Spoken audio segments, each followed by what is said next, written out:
ಇವತ್ತು ನಾವೊಂದು ಶಾಲೆಗೆ ಬಂದಿದ್ದೀವಿ. ಬೆಳ್ತಂಗಡಿ ತಾಲೂಕಿನ ಕುಕ್ಕೇಡಿ ಗ್ರಾಮ ಪಂಚಾಯತ್ ಅಡಿ ಬರುವಂತಹ ಫಂಡಿಂಜೆ ವಾಳಿಯ ಶಾಲೆಗೆ. ಇಲ್ಲಿ ನೋಡಿದಾಗ ಪ್ರತಿ ವರ್ಷದಿಂದ ವರ್ಷಕ್ಕೆ ಮಕ್ಕಳ ದಾಖಲಾತಿ ಜಾಸ್ತಿ ಆಗ್ತಾ ಇದೆ. ಸ್ಟಾರ್ಟಿಂಗ್ 10 ಮಕ್ಕಳಿದ್ರು, ಇದೀಗ 30 ಮಕ್ಕಳಿದ್ದಾರೆ. ಆದ್ರೆ ಶಾಲೆಯ ಪರಿಸ್ಥಿತಿ ನೋಡಿದಾಗ ನಿಜಕ್ಕೂ ಕೂಡ ನಮ್ಗೆ ಬೇಜಾರಾಗ್ತಾ ಇದೆ. ಒಟ್ಟು 60 ವರ್ಷ ಇತಿಹಾಸ ಇರುವಂತಹ ಫಂಡಿಂಜೆ ವಾಳಿಯ ಸ್ಕೂಲ್ ಇದು. ನೋಡ್ತಾ ಇದ್ದೀರಾ, ಸುತ್ತಲೂ ಕೂಡ ಒಳ್ಳೆಯ ವಾತಾವರಣ ಇದೆ. ಸ್ವಲ್ಪ ಎತ್ತರ ಪ್ರದೇಶದ ಶಾಲೆ ಇದು. ನೋಡ್ಬೋದು ಎಲ್ಲ ಕಡೆ ಒಂದು ಹಸಿರು ಪ್ರದೇಶ ಕಾಣಿಸ್ತಾ ಇದೆ. ಸ್ವಚ್ಛವಾದ ಗಾಳಿ ಕೂಡ ಎಲ್ಲ ಕೂಡ ಇದೆ. ಆದ್ರೆ ಶಾಲೆಯ ಪರಿಸ್ಥಿತಿ ನೋಡಿದಾಗ ನಿಜ ಕೂಡ ಅಯ್ಯೋ ಅನಿಸ್ತಾ ಇದೆ. ಇದು ಏಕೋಪಾಧ್ಯಾಯ ಶಾಲೆ. ಇದೀಗ 30 ಮಕ್ಕಳಿದ್ದಾರೆ, 1ನೇ ತರಗತಿಯಿಂದ 7ನೇ ತರಗತಿವರೆಗೆ. ಆದ್ರೆ ಆ ಶಾಲೆಯ ಶಿಕ್ಷಕರು ಏನ್ ಮಾಡ್ಬೇಕು, ಇಷ್ಟು ಮಕ್ಕಳಿಗೆ ಹೇಗೆ ಪಾಠವನ್ನು ಹೇಳಿಕೊಡ್ಬೇಕು? ಮುಖ್ಯವಾಗಿ ಈ ಒಂದು ಇಲಾಖೆಯಿಂದ ಕೂಡ ಪ್ರತಿ ದಿನ ಕೂಡ ಅವರಿಗೆ ವರದಿ ಕೊಡ್ಲಿಕ್ಕೆ ಇರುತ್ತೆ. ಜೊತೆಗೆ ಈಗ ಹಾಜರಾತಿ ಕೂಡ ನಿಮ್ಗೆ ಮೊಬೈಲಲ್ಲೇ ಮಾಡ್ಬೇಕು, ಎಲ್ಲ ಕೂಡ ಸರ್ವರ್ ಮೂಲಕನೇ ಮಾಡ್ಬೇಕು. ಒಂದೊಂದು ದಿನ ಸರ್ವರ್ ಕೂಡ ಇರೋದಿಲ್ಲ, ಅದು ಕೂಡ ಮುಖ್ಯವಾದ ಸಮಸ್ಯೆ. ಆದ್ರೆ ಇಷ್ಟೆಲ್ಲ ಸಮಸ್ಯೆ ಇದ್ದಾಗ ಅವ್ರಿಗೆ ಆ ರಿಪೋರ್ಟ್ ಕಳಿಸ್ಬೇಕಾ, ಮಕ್ಕಳಿಗೆ ಓದನ ಹೇಳಿಕೊಡ್ಬೇಕಾ? ನಾವೀಗ ಈ ಒಂದು ಶಾಲೆಯ ಒಳಗಡೆ ಹೋಗ್ತೀವಿ. ಈ ಶಾಲೆಯ ಒಂದು ಸ್ಟಾಫ್ ರೂಮ್ ಕೂಡ ಬಿರುಕು ಬಿಟ್ಟು 2-3 ವರ್ಷ ಆಗಿದೆ. ಆದ್ರೂ ಇನ್ನು ಕೂಡ ಅದರ ಬಗ್ಗೆ ಯಾರು ಕೂಡ ತಲೆ ಎತ್ತಿಕೊಂಡು ನೋಡಿಲ್ಲ. ಈ ಕಡೆ ಯಾರು ತಲೆ ಕೂಡ ಹಾಕಿಲ್ಲ. ಅದು ಹೊರತಾಗಿ ಈಗ ನಾವು ಕ್ಲಾಸ್ ರೂಮ್ ಕೂಡ ಹೋಗ್ತೀವಿ. ಇದು ಒಟ್ಟು 1ರಿಂದ 7ನೇ ಕ್ಲಾಸ್ ವರೆಗೆ ಒಂದೇ ಹಾಲ್ ಅಲ್ಲಿ ತರಗತಿ ಮಾಡ್ತಾ ಇದ್ದಾರೆ. ಆ ಕಡೆ 1ನೇಯಿಂದ ಈ ಕಡೆ 7ನೇ ಕ್ಲಾಸ್ ವರೆಗೆ. ನನಗೆ ನಿಜ ಕೂಡ ಆಶ್ಚರ್ಯ ಆಗೋದು, ನಾವು ಕೂಡ ಶಾಲೆಗೆ ಹೋದಾಗ ನಮ್ಗೆ ಒಂದೊಂದು ತರಗತಿಗೆ ಒಂದೊಂದು ಕ್ಲಾಸ್ ರೂಮ್ ಇರ್ತಾ ಇತ್ತು. ಅಟ್ಲೀಸ್ಟ್ ಓಕೆ, ಈ ತರ ಅಡ್ಡ ಗೋಡೆ ಹಾಕಿದ್ರು ಕೂಡ ನೋ ಪ್ರಾಬ್ಲಮ್, ಕೂಡ ಅಡ್ಡ ಗೋಡೆ ಹಾಕಿ ಏನೋ ವ್ಯವಸ್ಥೆ ಮಾಡ್ತಾ ಇದ್ರು. ಆದ್ರೆ ಇಲ್ಲಿ ಬಂದು ನೋಡಿದಾಗ ಈ ಒಂದು ಕ್ಲಾಸ್ ಅಲ್ಲಿ ನಿಮ್ಗೆ 1, 2, 3, 4, 5, 6, 7 ಮಕ್ಕಳಿದ್ದಾರೆ. ನಾನು ಅವ್ರ ಹತ್ರ ಕೇಳ್ತೀನಿ, ಯಾವ ತರಗತಿಯ ಮಕ್ಕಳು ನೀವಂತ. ನಿನ್ನ ಹೆಸರೇನು? ನನ್ನ ಹೆಸರು ಋತ್ವಿ. ನೀನ್ ಯಾವ ಕ್ಲಾಸು? ನಾನು 5ನೇ ಕ್ಲಾಸ್. ನಿನ್ನ ಹೆಸರು? ಶ್ರಾವ್ಯ. ಯಾವ ಕ್ಲಾಸ್? 5. ನಿನ್ನ ಹೆಸರೇನು? ಆದ್ಯ. ಯಾವ ಕ್ಲಾಸು? 4ನೇ. 5, 4. ನಿನ್ನ ಹೆಸರು? ಪೃಥ್ವಿರಾಜ್. ಯಾವ ಕ್ಲಾಸು? 4ನೇ ತರಗತಿ.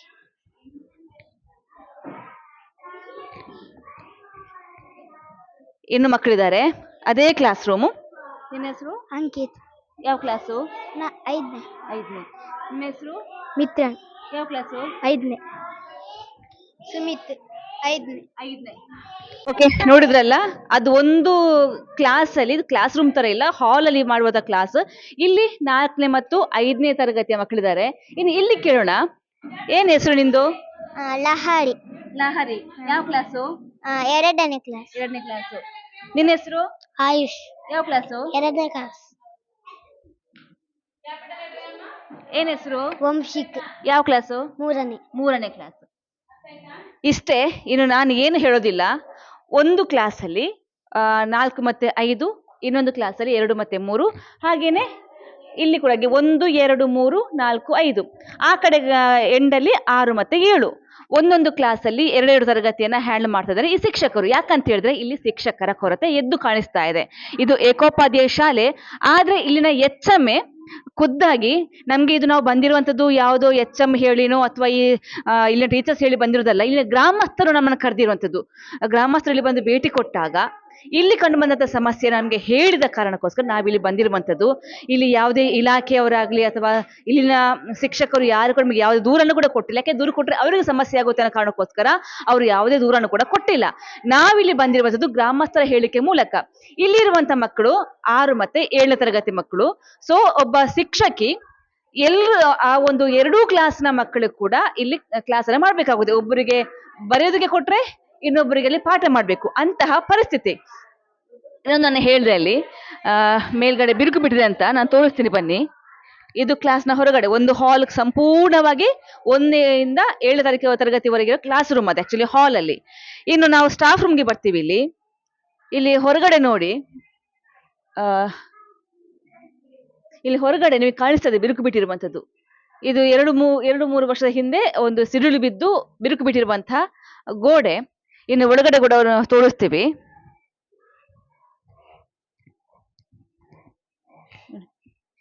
ಇಲ್ಲಿಂದ ಗೋಡೆಯಿಂದ ಬಿರುಕು ಬಿಟ್ಟಿರುವಂತಹ ಈ ಒಂದು ಜಾಗ ನೇರವಾಗಿ ನೆಲ ಕೂಡ ಅದೇ ರೀತಿಯಾಗಿದೆ. ಇದೇ ಒಂದು ಕೊಠಡಿಯಲ್ಲಿ ಟೀಚರ್ಸ್ ಎಲ್ಲ ಕೂಡ ಇದ್ದು ತಮ್ಮ ಒಂದು ವರದಿ ಕೊಡೋದಾ ಅಥವಾ ತಮ್ಮ ಕಾರ್ಯಚಟುವಟಿಕೆ ಎಲ್ಲ ಕೂಡ ಇದೇ ಒಂದು ಕೊಠಡಿಯಲ್ಲಿ ಮಾಡ್ತಾ ಇದ್ದಾರೆ.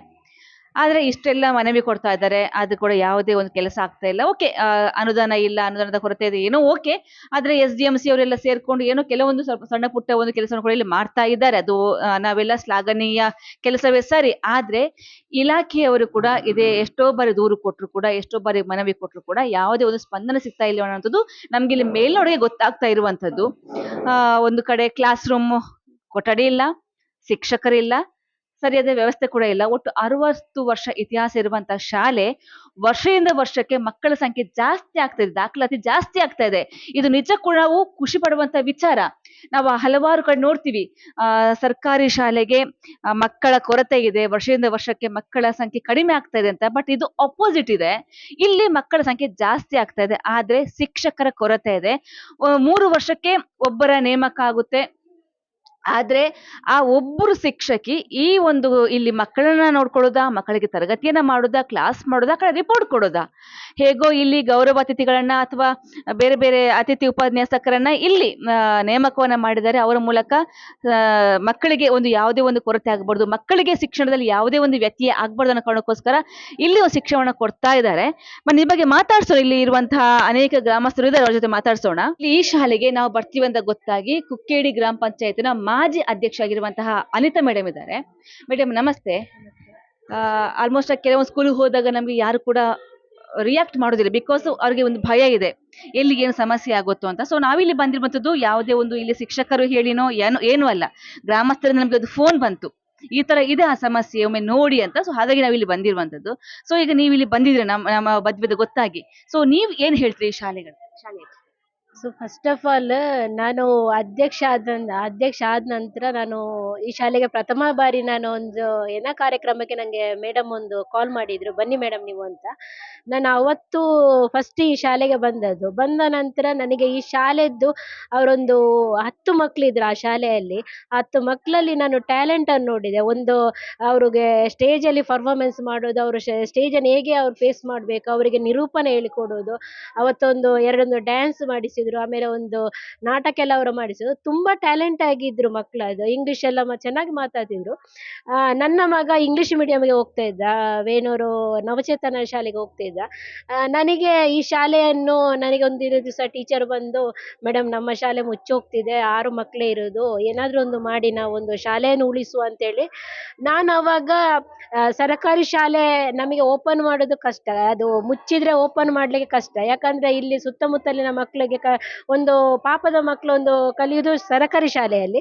ಅದಕ್ಕೋಸ್ಕರ ನಾನೇನು ಮಾಡಿದೆ, ನಾನು ಇನ್ನೊಬ್ಬರಿಗೆ ಮಾದರಿಯಾಗಿ ನಾನು ಹೇಳ್ಬೇಕಾದ್ರೆ, ನಾನೊಂದು ಜವಾಬ್ದಾರಿ ಸ್ಥಾನದಲ್ಲಿ ಇರುವಾಗ ನನ್ನ ಮಗುವನ್ನು ತೆಗೆದು ನಾನು ಈ ಶಾಲೆಗೆ ನಾನು ಹಾಕಿದ್ರೆ ಮಾತ್ರ ನನಗೆ ಇನ್ನೊಬ್ಬರಿಗೆ ಹೇಳಲಿಕ್ಕೆ ನನಗೆ ಅರ್ಹತೆ ಇರುವುದು ಅಂತೇಳಿ ನನ್ನ ಮಗನನ್ನು ಇದು ಪ್ರೈವೇಟ್ ಶಾಲೆಯಿಂದ ಇಂಗ್ಲಿಷ್ ಮೀಡಿಯಂ ತೆಗೆದು ನನ್ನ ಮಗನನ್ನು ಈ ಶಾಲೆಗೆ ನಾನು ಹಾಕಿದ್ದೇನೆ. ನನ್ನ ಮಗನನ್ನು ಈ ಶಾಲೆಗೆ ಹಾಕಿದ ನಂತರ ನಾವು ಟೀಚರ್ ಎಲ್ಲ ಸೇರಿ, ಗ್ರಾಮಸ್ಥರು ಸೇರಿ ಒಟ್ಟು ಆ ವರ್ಷದಲ್ಲಿ ನಾವು 22 ಮಕ್ಕಳನ್ನು ಅಡ್ಮಿಷನ್ ಮಾಡಿಸಿದ್ದೇವೆ. ಆಮೇಲೆ ಹಳೆ ವಿದ್ಯಾರ್ಥಿ ಸಂಘದಲ್ಲಿ, ಅಂದ್ರೆ ಈ ಶಾಲೆಯಲ್ಲಿ ಕಲ್ತವರು ಒಂದು 4-5 ಜನ ಒಂದು ಒಳ್ಳೊಳ್ಳೆ ಕೆಲಸದಲ್ಲಿ ಇದ್ದಾರಿಂದ ಅವರು ನಮಗೆ ಸಪೋರ್ಟ್ ಆಗಿ ನಿಂತು, ಅದರ ಅಧ್ಯಕ್ಷರು ಭುವನೇಶ್ ಅಂತ ಹೇಳಿ, ಅವರು ಹೇಳಿದ್ರು ನಮ್ಮ ಕಡೆಯಿಂದ ನಾವು ಒಂದು ವೆಹಿಕಲ್ ಅನ್ನು ಮಾಡ್ತೇವೆ, ಫ್ರೀ ವೆಹಿಕಲ್ ಮಕ್ಕಳನ್ನು ಕರ್ಕೊಂಡು ಬರ್ಲಿಕ್ಕೆ ಅಂತ ಹೇಳಿ. ಸೊ ಇವತ್ತಿನವರೆಗೂ ಸಹ ಆ ವೆಹಿಕಲ್ ಇದು ಖರ್ಚನ್ನು ಅವರೇ ಪ್ರತಿ ವರ್ಷನೂ ಭರಿಸ್ತಾ ಇದ್ದಾರೆ. ಆದ ಕಾರಣ ಈ ಊರಿನವರು ಸಹ ನಮಗೆ ಸಪೋರ್ಟ್ ಆಗಿ ನಿಂತಿದ್ದಾರೆ. ಆಮೇಲೆ ಖಾಲಿ ಆ ಒಂದು ವರ್ಷದಲ್ಲಿ ಖಾಲಿ 10 ಮಕ್ಕಳನ್ನ ನಮ್ಮ ಮೇಡಮ್ ಇಟ್ಕೊಂಡು 2 ಗಂಟೆಯ ಒಂದು ಕಾರ್ಯಕ್ರಮವನ್ನು ಕೊಟ್ಟಿದ್ದಾರೆ. ಇಲ್ಲಿ ನಾವು ಪ್ರಥಮ ಬಾರಿಗೆ ಇಲ್ಲಿ ಶಾಲಾ ವಾರ್ಷಿಕೋತ್ಸವವನ್ನು ಮಾಡೋದು. ಶಾಲಾ ವಾರ್ಷಿಕೋತ್ಸವ ಅಂದ್ರೆ ನಾವು ಸಾಯಂಕಾಲ 5:30ಯಿಂದ ಸ್ಟಾರ್ಟ್ ಆಗಿ ನಮ್ದು 11 ಗಂಟೆ ತನಕ ಇತ್ತು. ಖಾಲಿ 10 ಮಕ್ಕಳನ್ನು ಹಿಡ್ಕೊಂಡು 2 ಗಂಟೆದು ಕಾರ್ಯಕ್ರಮ ಈ ಶಾಲೆ ಕೊಟ್ಟಾಗ ತುಂಬಾ ಮೆಚ್ಚುಗೆ ನಮಗೆ ವ್ಯಕ್ತವಾಯಿತು. ಯಾಕಂದ್ರೆ ಅದು ಪೇಪರಲ್ಲಿ ಬಂತು, ಮತ್ತೆ ಮೀಡಿಯಾದಲ್ಲಿ ಸ್ವಲ್ಪ ಬಂದಿದೆ ಅದು ಅವರು. ಹಾಗೆ ಅದನ್ನೆಲ್ಲ ನೋಡಿದ ನಂತರ ಮತ್ತೆ ಇಲ್ಲಿಯ ಟೀಚಿಂಗ್ ಅಷ್ಟೇ, ಟೀಚರ್ ಒಂದು ಟೀಚಿಂಗ್ ಮಾಡುವ ರೀತಿ ಸಹ ನನಗೆ ಖುಷಿಯಾಗಿ ಸಹ, ಯಾಕಂದ್ರೆ ನನ್ನ ಮಗಂದು ಆ ವೇವ್ಸ್ ಅದೇನು ಕಡಿಮೆ ಆಗಲಿ. ಯಾಕಂದ್ರೆ ಅವನು ಇಂಗ್ಲಿಷ್ ಮೀಡಿಯಂ ಅಲ್ಲಿ ಕಲ್ತರೂ ಸಹ ಸರ್ಕಾರಿ ಶಾಲೆ ಹಾಕಿದ ನಂತರ ಅವನು ವೇವ್ಸ್ ಏನು ಕಡಿಮೆ ಇಲ್ಲ, ಅವನು ಎಷ್ಟು ಇದ್ದಾನೆ ಅಷ್ಟೇ ಇದ್ದಾನೆ. ಮತ್ತೆ 7th ಆಗಿ ಈ ಸಲ ನನ್ನ ಮಗ 8ಗೆ ನಾನು ವೇಣೂರಿಗೆ ಹಾಕಿದ್ದೇನೆ. 93% ನಂಗೆ ಬಂದಿದೆ 7th ಅಲ್ಲಿ ನನ್ನ ಮಗನಿಗೆ. ಯಾಕಂದ್ರೆ ಸರ್ಕಾರಿ ಶಾಲೆ ನೋಡಿದ ನಂತರ ಎಲ್ಲರೂ ಮೂಗು ಮುರಿಯೋರು. ನನಗೆ ಸಹ ತುಂಬಾ ಒತ್ತಡ ಬಂತು ಮನೆಯಿಂದ ಎಲ್ಲಗೆ. ನಿನಗೇನು ತಲೆ ಸರಿ ಇಲ್ವಾ, ಇಂಗ್ಲಿಷ್ ಮೀಡಿಯಂ ಆಗು, ಅಷ್ಟೊಂದು ಹುಷಾರಿದೆ, ತಗೊಂಡೋಗಿ ನೀನು ಸರಕಾರಿ ಶಾಲೆಗೆ ಹಾಕ್ತಿದ್ಯಲ್ಲ ಅಂತ. ಯಾಕಂದ್ರೆ ನಾವೊಂದು ಊರಿನಲ್ಲಿ ಜವಾಬ್ದಾರಿಯುತ ಸ್ಥಾನದಲ್ಲಿ ಇರುವಾಗ ನಾವು ಆ, ನಾನೊಂದು ಬದಲಾವಣೆ ಆದ್ರೆ ನನ್ನಿಂದಾಗಿ ಇನ್ನೊಬ್ರಿಗೆ ಪ್ರೇರಣೆ ಆಗುವ ರೀತಿಯಿಂದ ನಾನು ನನ್ನ ಮಗನನ್ನು ಸರಕಾರಿ ಶಾಲೆಗೆ ಸೇರಿದೆ. ನನಗೆ ಖುಷಿ ಇದೆ. ಆಮೇಲೆ ನನಗೆ ಈ ಶಾಲೆಯನ್ನು ಉಳಿಸ್ಬೇಕಂತ ಒಂದು ನಾವು ಸಂಕಲ್ಪ ಮಾಡಿ ಊರಿನವರ ಸಹಕಾರದಿಂದ, ಆಮೇಲೆ ನಮ್ಮ ಪಂಚಾಯತಿ ಮೆಂಬರ್ ದಿನೇಶ್ ಅಣ್ಣ ಅವರ ಮನೆಯಿಂದ ಸಹ ಇಲ್ಲಿಗೆ ಎಲ್ಲ ಮಕ್ಕಳನ್ನು ಈ ಶಾಲೆಗೆ ಕಲಿಸೋದ್ರಿಂದ ಅವರು ಸಹ ತುಂಬಾ ಶ್ರಮ ಪಟ್ಟಿದ್ದಾರೆ ಈ ಶಾಲೆ ಉಳಿಬೇಕಾದ್ರೆ. ಆಮೇಲೆ ನಾವು ದುಡ್ಡು ಒಟ್ಟು ಮಾಡಿ ಒಬ್ರು ಶಿಕ್ಷಕರನ್ನು ಅಂದ್ರೆ ಪೇರೆಂಟ್ಸೇ ನಾವು ದುಡ್ಡು ಹಾಕಿ ನಾವು ಸ್ಯಾಲ್ರಿ ಅವರಿಗೆ ಕೊಡ್ತಾ ಇದ್ವಿ. ಯಾಕಂದ್ರೆ ನಮಗೆ ಇಲಾಖೆಯಿಂದ ಟೀಚರ್ ಕೊಡ್ಲಿಲ್ಲ ಈಗ. ಒಬ್ರು ಶಿಕ್ಷಕರದು ಒಬ್ಬ ಅತಿಥಿ ಶಿಕ್ಷಕರನ್ನು ಕೊಟ್ಟಿದ್ದಾರೆ. ಆಮೇಲೆ ಹೋದ್ ಸರಿ MLA ಅವರು ನಮಗೆ ಒಂದು 5 ಲಕ್ಷ ಕೊಟ್ಟಿದ್ದಾರೆ ಇದು ರಿಪೇರಿಗೆ. ಆ ಈ ಸಲ ಏನಾಯ್ತಂದ್ರೆ ನಮ್ಗೆ OBC ನಾವು ತಾಲೂಕು OBC ಮೋರ್ಚಾ ವತಿಯಿಂದ ನಮಗೆ ಪ್ರತಿ ವರ್ಷನೂ ನಾವು ಒಂದೊಂದು ಶಾಲೆಯಲ್ಲಿ ನಾವು ಕಾರ್ಯಕ್ರಮ ಮಾಡ್ತಾ ಇದ್ದೇವೆ. ಸ್ವಚ್ಛತಾ ಕಾರ್ಯಕ್ರಮ ಇರ್ಬೋದು, ಏನೇ ಒಂದು ಕಾರ್ಯಕ್ರಮ ನಮಗೆ ಅದು ಮಾಡಬೇಕಿತ್ತು. ಹೋದ್ ಸರಿ ನಾವು ಗುರುವೆನ್ಕೆರೆ ಲೇಡೀಸ್ ಹಾಸ್ಟೆಲ್ ಅಲ್ಲಿ ನಾವು ಸ್ವಚ್ಛತಾ ಕಾರ್ಯಕ್ರಮವನ್ನು ಮಾಡಿದ್ದೇವೆ. ಮತ್ತೆ ಗಣೇಶ್ ಮಂದಿರ ಇದೆ ಅಲ್ಲ, ಅಲ್ಲಿ ಸಹ ನಾವು ಸ್ವಚ್ಛತಾ ಕಾರ್ಯಕ್ರಮವನ್ನು ಮಾಡಿದ್ದೇವೆ. ನಾನು ಮಹಿಳಾ ಮೋರ್ಚಾದ ಉಪಾಧ್ಯಕ್ಷ ಆಗಿದ್ದೀನಿ ತಾಲೂಕಿದ್ದು. ಈ ಸಲ ನಮ್ಮ ಅಧ್ಯಕ್ಷರು ಎಲ್ಲಿ ನಿಮ್ಮ ಮನೆಯಲ್ಲಿ ಮಾಡೋಣ ಅಂತ ಹೇಳುವಾಗ, ನಮ್ಮ ಮನೆಯಲ್ಲಿ ಬೇಡ, ಈಗ ಒಂದು ಶಾಲೆ ಇದೆ, ಆ ಶಾಲೆ ಸ್ವಲ್ಪ ಸ್ವಚ್ಛತೆ ಆಗಬೇಕು, ಮತ್ತೆ ಒಂದು ತಾಯಿ ಹೆಸರಲ್ಲಿ ಒಂದು ಗಿಡ ನೆಡುವ ಕಾರ್ಯಕ್ರಮ ಇತ್ತು. ಸೊ ಅದಕ್ಕೆ ಇವತ್ತು ಅವರೆಲ್ಲ ಬಂದಿರುವಾಗ ಅವರು ಈ ಶಾಲೆದು ಇಲ್ಲಿ ಟೀಚರ್ ಮಕ್ಳು ಇರುವುದು ಇದು ಇಷ್ಟು ಶಿಥಿಲಾವಸ್ಥೆಯಲ್ಲಿ ಏನೋ ಒಂದು ಟೀಚರ್ಸ್ ಎಲ್ಲ ಒಂದು ಇಬ್ರು ಟೀಚರ್ಸ್ ಇರುದಂತ ಆ ಪರಿಸ್ಥಿತಿಯನ್ನು ನೋಡಿ ಅವರು ನಾವು ಈಗ MLAಗೆ ಇವತ್ತು ಸಹ ಕಾಲ್ ಮಾಡಿದ್ದಾರೆ. MLAಗೆ ಒಂದು 5 ಲಕ್ಷದ ಫಂಡ್ ಇಡ್ತೇನೆ ಅಂತ ಹೇಳಿದ್ದಾರೆ ಇದಕ್ಕೆ ಪೇಂಟಿಂಗ್ಗೆ ಎಲ್ಲ. ಆಮೇಲೆ MP ಅವರಿಗೆ ಕಾಲ್ ಮಾಡಿದಾಗ ಸಹ ಅವರು ಸಹ ಸ್ಪಂದಿಸಿದ್ದಾರೆ, ನಮಗೆ 2 ಕೊಠಡಿಯನ್ನು ನೀಡ್ತೇನೆ ಅಂತ ಹೇಳಿದ್ದಾರೆ. ಆ ಆಮೇಲೆ ನಮಗೆ MRP ಯಿಂದ ಈಗ ಟಾಯ್ಲೆಟ್ ಸಹ ಇಲ್ಲ, ಮಕ್ಕಳಿಗೆ ಒಂದೊಂದು ಇರುವುದು. ಇದು ಟಾಯ್ಲೆಟ್ ಸಹ ನಾವು ಒದಗಿಸಿ ಕೊಡ್ತೇನೆ ಅಂತ ಭರವಸೆಯನ್ನು ನೀಡಿದ್ದಾರೆ. ಸೊ ಇಲ್ಲಿ ಶಿಕ್ಷಕರಿಗೆ ಎಷ್ಟು ಸಮಸ್ಯೆ ಇದೆ, ಎಷ್ಟು ಕಷ್ಟ ಆಗುತ್ತೆ ಅನ್ನೋದು ನೀವು ನೋಡಿರ್ತೀರಾ. ಒಂದೇ ತರಗತಿಯಲ್ಲಿ 3 ತರಗತಿಯನ್ನ ಮಾಡ್ಬೇಕು ಒಬ್ಬ ಶಿಕ್ಷಕಿ, ಅವ್ರಿಗೆ ಎಷ್ಟು ನಾವು ಇಲಾಖೆಯಿಂದ ನಾವು ಕೇಳಿದ್ರೆ ಮೇಡಮ್ ಅವರು ಅವರಿಗೆ 3 ವರ್ಷಕ್ಕೊಮ್ಮೆ ಅಂತ ನನಗೆ ಹೇಳಿದ ಒಂದು ನೆನಪು. ಯಾಕಂದ್ರೆ BO ಆಫೀಸಲ್ಲಿ ನಾವು ಕೇಳುವಾಗ ನಮಗೆ 3 ವರ್ಷಕ್ಕೊಮ್ಮೆ ಪರಿಷ್ಕರಣೆ ಏನೋ ಒಂದು ಹೇಳಿದ್ರು ನಮಗೆ. ಅಂದ್ರೆ ಈಗ ಈ ವರ್ಷ ಒಂದು ಆ ಶಾಲೆಯಲ್ಲಿ ಒಂದು 50 ಮಕ್ಕಳಿದ್ರೆ ಅವರು 2 ಶಿಕ್ಷಕರೇನೋ ಕೊಡ್ತಾರೆ. ಆಗ ಅದು ಎಷ್ಟು 3 ವರ್ಷದವರೆಗೆ ಅದೇ ರೀತಿ ಮುಂದುವರಿತಂತೆ. ಅದು 2 ಶಿಕ್ಷಕ ಆ ಶಾಲೆಯಲ್ಲಿ 100 ಮಕ್ಕಳಾಗ್ಲಿ ಎಷ್ಟು ಮಕ್ಕಳಾದ್ರೂ ಸಹ ಅವ್ರದ್ದು ರೂಲ್ಸ್ ಅಷ್ಟೇ ಅಂತ ಹೇಳ್ತಾರೆ. ಅದು ನನಗೆ ಏನ್ ರೂಲ್ಸ್ ಏನಂತ ನಮಗೆ ಗೊತ್ತಿಲ್ಲ. ನಮಗೆ ಹೇಳುವಾಗ ಆ ತರ ಅಂತ ಹೇಳಿದ್ರು ಅವರು. ಅದಕ್ಕೋಸ್ಕರ ನಮಗೆ ಒಬ್ರು ಅತಿ ಶಿಕ್ಷಕರನ್ನು ಕೊಟ್ಟಿದ್ದಾರೆ. ಈಗ ಒಬ್ರು ನಮಗೆ ಪರ್ಮನೆಂಟ್ ಟೀಚರ್ ಇದ್ದಾರೆ. ಶಿಕ್ಷಕರಿಗೆ ಸಹ ಕಷ್ಟ ಆಗ್ತದೆ. ಯಾಕಂದ್ರೆ ಈಗ ಒಂದೇ ಕ್ಲಾಸ್ ಅಲ್ಲಿ 60 ಮಕ್ಕಳಿದ್ರೆ ಒಂದು ಟೀಚರ್ ಮ್ಯಾನೇಜ್ಮೆಂಟ್ ಮಾಡ್ಬೋದು, ಅದು ಮಕ್ಕಳದ್ದು ಏನ್ ತೊಂದ್ರೆ ಇಲ್ಲ. ಅಂದ್ರೆ ಪಾಠ ಎಲ್ಲ ಸೇಮ್ ಇರುತ್ತೆ. ಈಗ 1ನೇ ಕ್ಲಾಸ್ ಅಲ್ಲಿ 5 ಮಕ್ಕಳು, 2ನೇ ಕ್ಲಾಸ್ ಅಲ್ಲಿ 4 ಮಕ್ಕಳು, ಯಾಕಂದ್ರೆ ಸಪರೇಟ್ ಮಾಡ್ಬೇಕು, ಎಲ್ಲ ಮಕ್ಕಳನ್ನು ರಾಶಿ ಹಾಕಿ ಮಾಡ್ಲಿಕ್ಕೆ ಆಗುದಿಲ್ಲ. ಟೀಚರ್ಸ್ ತುಂಬಾ ಕಷ್ಟದಲ್ಲಿದ್ದಾರೆ, ಏನ್ ಮಾಡೋದು. ಯಾಕಂದ್ರೆ ಬಡವರ ಮಕ್ಕಳು ಈ ಗೌರ್ಮೆಂಟ್ ಶಾಲೆ ಬರುವಾಗ ಅವರು ಶಿಕ್ಷಣದಿಂದ ವಂಚಿತರಾಗಬಾರ್ದು ಅನ್ನುವ ರೀತಿಯಿಂದ ಅವರು ಕಷ್ಟನ ಏನೋ ಒಂದು ಅವ್ರಿಗೆ ಮಾಡ್ತಾರೆ. ಯಾಕಂದ್ರೆ ಊರಿನವರ ಸಪೋರ್ಟ್ ಇದೆ, ಹಳೆ ವಿದ್ಯಾರ್ಥಿ ಸಂಘದವರು ಸಪೋರ್ಟ್ ಇದೆ, ಎಲ್ಲರದ್ದು ಸಪೋರ್ಟ್ ಇದ್ದ ಕಾರಣ ನಡೀತಾ ಉಂಟು. ಇಲಾಖೆ ಇದರ ಬಗ್ಗೆ ಗಮನ ಹರಿಸಬೇಕಂತ ಹೇಳಿ. ಯಾಕಂದ್ರೆ ಸರ್ಕಾರದಿಂದ ನಮಗೆ ಯಾವುದೇ ಅನುದಾನ ಇಲ್ಲ ನಮಗೆ. ಹೋದ್ ಸಾರಿ ನಮಗೆ ಸಿಡ್ಲು ಅಲ್ಲಿ ಆಗಿ ಕ್ರ್ಯಾಕ್ ಆಗಿತ್ತು, ನೆಲ ಎಲ್ಲ ಬಿರುಕು ಬಿಟ್ಟಿದೆ. ನಾವು ಹೇಳುವಾಗ ಎಲ್ಲ ಶಾಲೆಗಳಿಗೂ 2 ಲಕ್ಷ ಇಟ್ಟಿದೆ ಅಂತ, ಮಳೆ ಹಾನಿ ಪರಿಹಾರದಿಂದ ಇಟ್ಟಿದೆ ಅಂತ ಹೇಳ್ತಾರೆ. ಇಷ್ಟರವರೆಗೆ ಯಾವ ಶಾಲೆಗೆ ಸಹ ಬರ್ಲಿಲ್ಲ, ನಮ್ಮ ಶಾಲೆಗೆ ಸಹ ಬರ್ಲಿಲ್ಲ. ಸೊ ಇದೆಲ್ಲ ಸಮಸ್ಯೆ ಇದೆ. ಸಮಸ್ಯೆ ಇದ್ರೂ ಸಹ ಈ ಊರಿನವರ ಒಂದು ಛಲದಿಂದ ಮತ್ತೆ ಒಂದು ಯಾಕಂದ್ರೆ ಈ ಶಾಲೆ ಮುಚ್ಚಬಾರ್ದು ಅನ್ನೋ ಒಂದು ನಮಗೆ ಒಂದು ಬೇಕು ಈ ಶಾಲೆ. ಯಾಕಂದ್ರೆ ಮುಚ್ಚಿ ಹೋದ್ರೆ ನಾಳೆ ಇನ್ನೊಂದು ಮಗುವಿಗೆ ಶಾಲೆ ಬೇಕಂದ್ರೆ ಬಾರಿ ಕಷ್ಟ ಉಂಟು. ಯಾಕಂದ್ರೆ ಇಲ್ಲಿ ವಾಹನದ ವ್ಯವಸ್ಥೆ ಸಹ ಇಲ್ಲ, ಬಸ್ ಏನಿಲ್ಲ. ನಾಳೆ ಗೌರ್ಮೆಂಟ್ ಶಾಲೆ ಬೇಕಾದ್ರೆ ಪಾಪದ ಮಕ್ಕಳು ಎಲ್ಲಿ ಹೋಗ್ತಾರೆ, ಅವರಿಗೆ ಅಷ್ಟು ದುಡ್ಡು ಒಂದು ಕಟ್ಟಿಕೊಂಡು ಇದು ಪ್ರೈವೇಟ್ ಶಾಲೆಗೆ ಹೋಗ್ಲಿಕ್ಕೆ ಸಾಧ್ಯ ಇಲ್ಲ. ಅದಕ್ಕೋಸ್ಕರ ಈ ಶಾಲೆ ನಾವು ಉಳಿಸ್ಬೇಕು ಅನ್ನೋ ಒಂದು ಸತತ ಪ್ರಯತ್ನ ಮಾಡ್ತಾ ಇದ್ದೇವೆ, ನೋಡುವ ಏನಾಗ್ತದೆ ಅಂತ.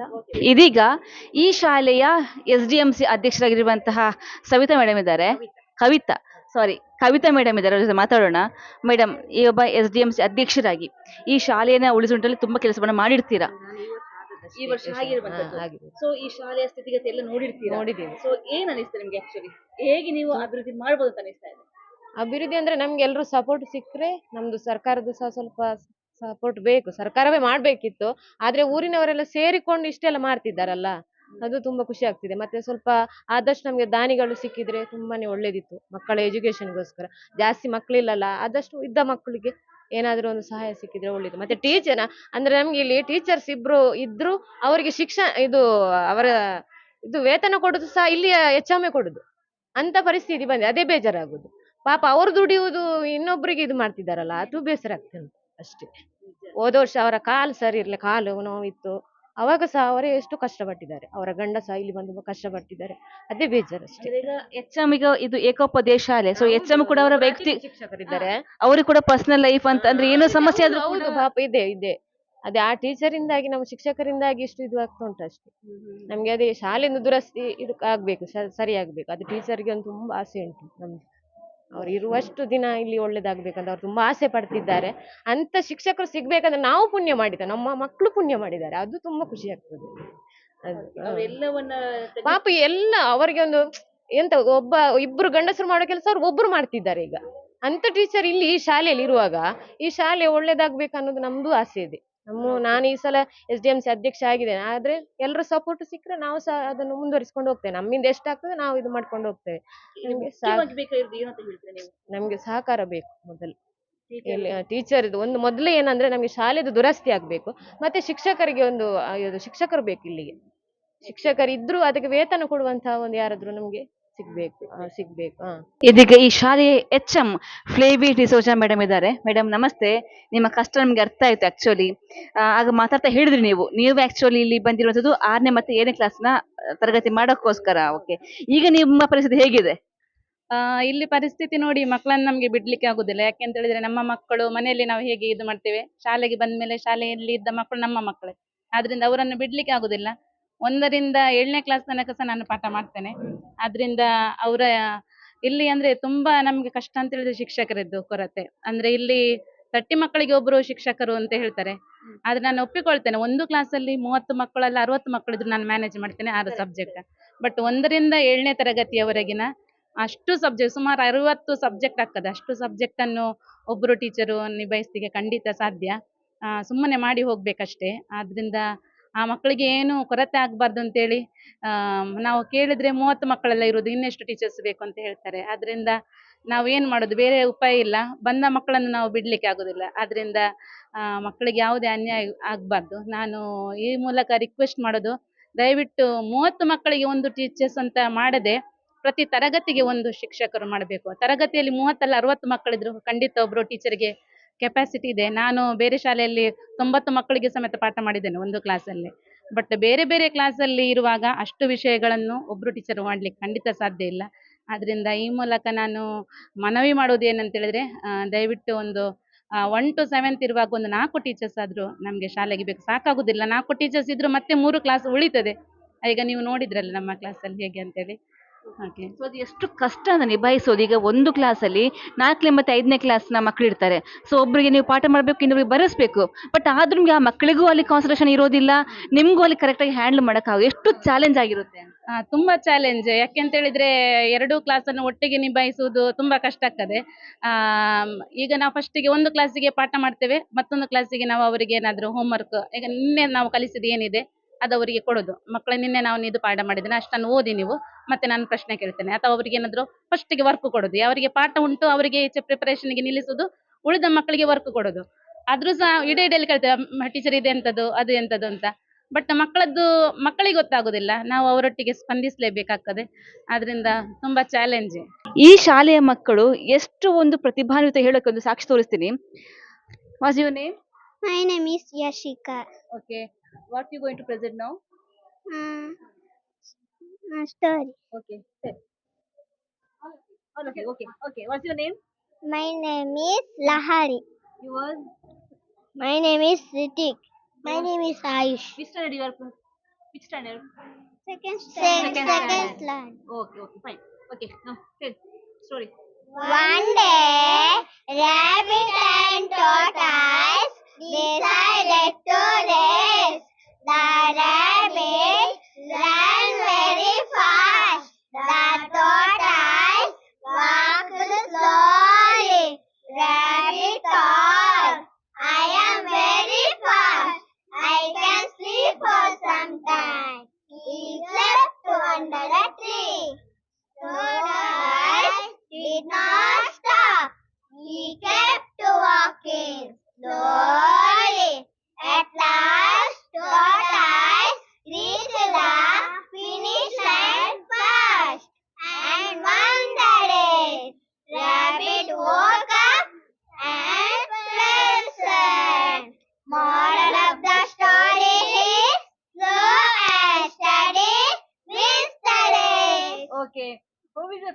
teacher here? Favorite teacher. Flavy teacher. Flavy teacher, huh? Yes. Wow. Rhyme. Okay, which rhyme? Which rhyme? ABC. ABCD. Okay. ABCD. In the morning, brush your teeth. EFGH. Hurry up and don't villain. IJKL. Learn the letters very well. MNOPQ. What we say, what we do. ISTU. You love me, I love you. DWXYZ. Saturday and start with me. Actual ಆಗಿ ಇಲ್ಲಿ observe ಮಾಡಿದಾಗ ಒಂದು ನನಗೆ ವಿಷಯ ಗೊತ್ತಾಯ್ತು. ಅದು actually ತಮಾಷೆ ಅಲ್ಲ ಆಕ್ಚುಲಿ ವಿಚಾರವಾಗಿ. ಇಲ್ಲಿಗ 4ನೇ ಕ್ಲಾಸ್ ಮತ್ತೆ 5ನೇ ಕ್ಲಾಸಿನ ಮಕ್ಕಳಿಗೆ ಒಂದೇ ತರಗತಿಯಲ್ಲಿ ಕ್ಲಾಸನ್ನ ಮಾಡ್ತಾರೆ. ಆದ್ರೆ ಇಲ್ಲಿ 4ನೇ ಕ್ಲಾಸ್ನ ಮಕ್ಕಳಿಗೆ ಒಂದು ಪ್ಲಸ್ ಪಾಯಿಂಟ್ ಇರುತ್ತೆ. 5ನೇ ಕ್ಲಾಸ್ನ ಎಲ್ಲ ಒಂದು ಪಾಠಗಳೊಳಗೆ ಅವರಿಗೆ ಬೇಗನೆ ಅರ್ಥ ಆಗುವಂಥದ್ದು. ಆದ್ರೆ ಇದನ್ನ ಮಾತ್ರ ತುಂಬಾ ಇದು ವಿಚಾರ ಗಂಭೀರವಾಗಿರುವಂಥದ್ದು. ಅಲ್ಲಿ ಅವರಿಗೆ ಮಕ್ಕಳಿಗೆ ಹೇಳಿಕೊಡೋದು, ಹೋಮ್ವರ್ಕ್ ಮಾಡೋದು, ಅಥವಾ 4ನೇ ಕ್ಲಾಸ್ನ ಮಕ್ಕಳಿಗೆ ಹೇಳಿಕೊಡೋದು, ಇಲ್ಲಿ 5ನೇ ಕ್ಲಾಸ್ಗೆ ಮಕ್ಕಳಿಗೆ ಹೇಳಿಕೊಡೋದು ಒಂದು ದೊಡ್ಡ ಒಂದು ಗೊಂದಲ ಆಗಿರುವಂಥದ್ದು. ಹಾಗಾಗಿ ಸದ್ಯಕ್ಕಂತೂ ಶಾಸಕರು ಅನುದಾನ ಕೊಡ್ತೀವಿ ಅಂತ ಹೇಳಿದ್ದಾರೆ, ಒಳ್ಳೆಯ ವಿಚಾರ. ಹಾಗಾಗಿ ಸದ್ಯಕ್ಕೆ ಈ ಶಾಲೆಯನ್ನ ಮುಖ್ಯವಾಗಿ ಗಂಭೀರವಾಗಿ ಪರಿಗಣಿಸಿ ಒಂದು ಪೇಂಟಿಂಗ್ ಕೆಲಸ ಆಗಿರ್ಬೋದು, ಅಥವಾ ಮುಖ್ಯವಾಗಿ ಇಲ್ಲಿ ಬೇಕಾಗಿರುವಂಥದ್ದು ಶಿಕ್ಷಕರ ನೇಮಕ. ಹಾಗಾಗಿ ಆದಷ್ಟು ಬೇಗ ಶಿಕ್ಷಕರ ನೇಮಕವನ್ನ ಮಾಡಿ ಇಲಾಖೆ ಇದನ್ನು ಗಂಭೀರವಾಗಿ ಪರಿಗಣಿಸಲಿ. ಈ ಮಕ್ಕಳಿಗೋಸ್ಕರ ಬಂದಿರುವಂತಹ ಮಕ್ಕಳಿಗೋಸ್ಕರ ಪೋಷಕರು ನಂಬಿಕೆ ಇಟ್ಟು ಕಳಿಸಿರುವಂತಹ ಆ ನಂಬಿಕೆಗೋಸ್ಕರ ಇಲ್ಲಿ ಆದಷ್ಟು ಬೇಗ ಶಿಕ್ಷಕರ ನೇಮಕ ಆಗ್ಲಿ ಅಂತ ಹೇಳ್ತಾ, ವನೀಶ್ ಹಾಗೂ ಪ್ರಸಾದ್ ಜೊತೆ ಶ್ರೇಯಸ್ ಶೆಟ್ಟಿ, ಸುದ್ದಿ ನ್ಯೂಸ್, ಬೆಳ್ತಂಗಡಿ.